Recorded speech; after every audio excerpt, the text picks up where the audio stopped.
Жер 24 саатта бір рет айланады. Солай екен, әр саатта 15 дәреже бұрылады. Бірақ оны қай уақытта және қай жерде болатығынын кім шешті?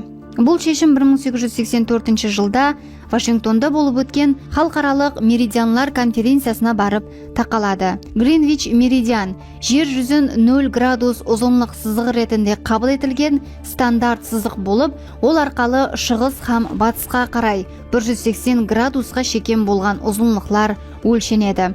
Бұл сызық 1884 жыл 1-22 октябрь күндері Вашингтонда өткерілген халықаралық меридианлар конференциясында 25 мемлекет уәкілдерінің 22-сі дауыс беруі менен тасдиқланған. Тек Доминика республикасы қарсы дауыс берді.